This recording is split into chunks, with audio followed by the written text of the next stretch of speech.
दोस्तों, अगर आप म्यूचुअल फंड में इन्वेस्ट करने की सोच रहे हैं या फिर इन्वेस्टमेंट करते हैं तो आपको बता दूं कि इन्वेस्ट करने के ना दो तरीके होते हैं। एक तो होता है एसआईपी। एक बार आपने फिक्स कर लिया कि भैया हर महीने मेरे अकाउंट से 5,000 रुपए कट जाएं और इस म्यूचुअल फंड में इन्वेस्ट हो जाएं, तो एक बार जब आप अपना ऑटो पे सेट कर देते हो तो उसके बाद ऑटोमेटिकली आपके अकाउंट से 5,000 रुपए कटते हैं और उस पर्टिकुलर म्यूचुअल फंड में जमा हो जाते हैं और ये अमाउंट भी आप अपने हिसाब से डिसाइड कर सकते हैं, तो इसको एसआईपी कहा जाता है। जबकि दूसरा तरीका होता है लमसम इन्वेस्टमेंट। अगर मान लीजिए कभी आपके पास एक्स्ट्रा पैसा आ जाता है या आपको कोई बोनस मिल जाता है और उस पैसे को आप म्यूचुअल फंड में एक साथ इन्वेस्ट करने की सोच रहे हैं तो इसको लमसम इन्वेस्टमेंट कहा जाता है। तो आपको किस तरीके से इन्वेस्टमेंट करनी चाहिए, इसके फायदे क्या है, नुकसान क्या है, आज हम इसके बारे में डिटेल में समझेंगे, जिसके बाद आप खुद डिसाइड कर सकते हैं कि आपको एसआईपी करनी चाहिए या फिर लमसम इन्वेस्टमेंट करनी चाहिए। तो सबसे पहले एसआईपी की बात करते हैं। तो एसआईपी की फुल फॉर्म होती है सिस्टमैटिक इन्वेस्टमेंट प्लान, और ये मैं आपको बता चुका हूं कि एक मेथड है जिसमें आपका पैसा रेगुलर इंटरवल में जमा होता है, जो कि आप डिसाइड कर सकते हैं कि आप हर महीने करना चाहते हैं, जो कि जनरली लोग करते हैं। आप क्वार्टरली भी सेट कर सकते हैं या कई बार बहुत रेयर केस में एनुअली भी सेट कर सकते हैं, वैसे जनरली आप मंथली ही सेट करते हैं। तो ये होता है एसआईपी, जिसमें सबसे पहला इसका फायदा ये है कि देखिए आप कंसिस्टेंट इन्वेस्टमेंट कर रहे हैं, आपकी टेंशन नहीं है, ऑटोमेटिकली आपकी इन्वेस्टमेंट चल रही है। दूसरा फायदा ये होता है कि कभी मार्केट ऊपर है कभी मार्केट नीचे है, लेकिन आप हर महीने इन्वेस्ट कर रहे हैं तो आपकी कॉस्ट एवरेज हो जाती है।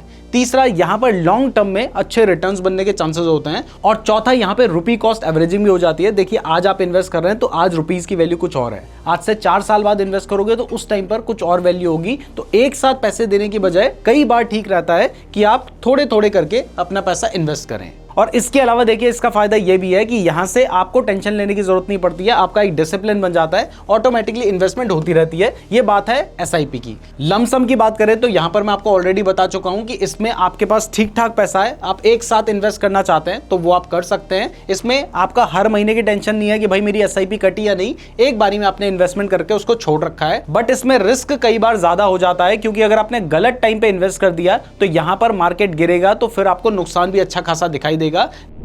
फायदा भी है कि अगर सही टाइम पे इन्वेस्ट कर दिया तो बहुत बड़े रिटर्न्स भी बन सकते हैं। तो चलिए अब एक एक करके दोनों के बीच में जो रिस्क है उसको भी समझ लेते हैं। सबसे पहले एसआईपी की बात करते हैं। तो एसआईपी में आपको भी पता है कि कम रिस्क है, क्योंकि यहां पर आप आज पैसे इन्वेस्ट कर रहे हैं फिर अगले महीने इन्वेस्ट कर रहे हैं। आज हो सकता है कि मार्केट बढ़ रखा था, लेकिन अगले महीने हो सकता है कि मार्केट गिर रखा था, तो यहां पे एवरेज हो जाएगा। लेकिन अगर हम लमसम की बात करें तो यहां पर रिस्क ज्यादा है, क्योंकि अगर आपने गलत टाइम पे इन्वेस्ट कर दिया तो फिर आप बहुत लंबे टाइम तक नेगेटिव रिटर्न्स पे रह सकते हैं। फ्लेक्सिबिलिटी की बात करें तो इसमें भी एसआईपी बेटर रहता है, क्योंकि एक साथ आपको बड़े अमाउंट की जरूरत नहीं पड़ती। आप हर महीने जितना अमाउंट आपको लगता है उतना अमाउंट आप इन्वेस्ट कर सकते हैं, जिससे आपका एक डिसिप्लिन बन जाता है। जबकि लमसम में आपको एक साथ ठीक ठाक अमाउंट चाहिए होगा करने को। आप एक साथ 5,000 रुपए भी इन्वेस्ट करके छोड़ सकते हैं, लेकिन उससे कुछ बहुत बड़ा नहीं होगा, इसलिए ठीक ठाक अमाउंट की जरूरत होती है ठीक ठाक रिटर्न्स कमाने के। इसके बाद मार्केट टाइमिंग की बात करें तो एसआईपी में आपको मार्केट को टाइम करने की जरूरत नहीं है। मार्केट ऊपर है, नीचे है, दाएं है, बाएं है, आपको कोई टेंशन नहीं है, क्योंकि अगर मार्केट नीचे होगा कल को बढ़ जाएगा, कल को ऊपर होगा नीचे हो जाएगा। आप तो हर महीने इन्वेस्ट करते जाएंगे, लेकिन लमसम में आपकी जो टाइमिंग होती है वो बहुत ज्यादा इंपॉर्टेंट होती है। क्योंकि अगर मार्केट अभी गिर रखा है और आपने इन्वेस्टमेंट कर दिया तो थोड़े ही टाइम में जब मार्केट बढ़ेगा तो आपको शॉर्ट टर्म में अच्छे खासे रिटर्न्स देखने को मिलेंगे। लेकिन अगर मार्केट बढ़ रखा है तब आपने इन्वेस्टमेंट कर दी तो थोड़े ही टाइम में अगर मार्केट गिर गया तो आपको अच्छे खासे नेगेटिव रिटर्न्स भी देखने को मिल सकते हैं। तो अगर आप मार्केट को टाइम नहीं करना चाहते हो तो भी एसआईपी बेटर है। इसके बाद इन्वेस्टमेंट हॉराइजन की बात करें, अगर आपको फालतू टेंशन नहीं लेनी, आपके पास पैसा पड़ा है उसको इन्वेस्ट करना है, तो लमसम ही अच्छा ऑप्शन है। लेकिन अगर आप हर महीने ये देख सकते हैं कि भाई मेरी एसआईपी कटी या नहीं, इस चीज को मैनेज कर सकते हैं, तो फिर एसआईपी बेटर है और इससे एक ठीक ठाक ग्रोथ भी आपको देखने को मिलती है। अब एसआईपी के एडवांटेज की बात करूं तो पहला आपको पता है कि आराम से आप इन्वेस्ट कर सकते हैं। दूसरा, रुपी कॉस्ट एवरेजिंग हो जाती है, यानी आज आप इन्वेस्ट करते हैं तो इस केस में अगर मार्केट बढ़ रखा होगा कल को गिर रखा होगा तो एडजस्टमेंट हो जाएगा। लेकिन अगर डिसएडवांटेज की बात करूं तो वो भी रुपी कॉस्ट एवरेजिंग ही है, क्योंकि अगर मार्केट अभी गिर रखा था और तब आप पैसे डालते हैं तो कल को जब बढ़ेगा तब भी आप पैसे डालेंगे तो वहां पे एवरेज आउट हो जाएगा। जबकि अगर इस टाइम पे आप ज्यादा पैसे डालते, लमसम इन्वेस्टमेंट करते, तो आप बड़े रिटर्न्स कमा सकते थे।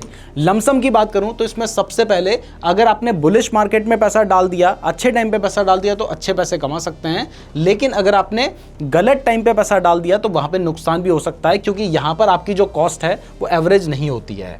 अब फाइनली देखिए, अभी तक मैं थ्योरी की बात कर रहा था, अब हम कुछ प्रैक्टिकल एग्जांपल देखते हैं और यहां पर हम कंपेयर करेंगे कि अगर आपने एसआईपी की होती या लमसम इन्वेस्टमेंट की होती तो किस में आप ज्यादा रिटर्न्स कमाते। इसमें जो हमने रिटर्न्स कैलकुलेट किए हैं वो कौन से 7 ईयर के किए हैं वो भी आप देख सकते हैं, जिसमें हम मान के चल रहे हैं कि आप 31 दिसंबर को आपने इन्वेस्टमेंट शुरू की थी और फाइनली आप 30 दिसंबर 2022 को अपना पोर्टफोलियो चेक कर रहे हैं। तो इस केस में अगर आपने एसआईपी की होती तो आपने इतने रिटर्न्स कमाए होते, जबकि लमसम किया होता तो थोड़े से कम रिटर्न्स आपको देखने को मिलते। और यहां पर थोड़े से कम अगर आधा 1% भी है तो वो बहुत ज्यादा मैटर करता है लॉन्ग टर्म में।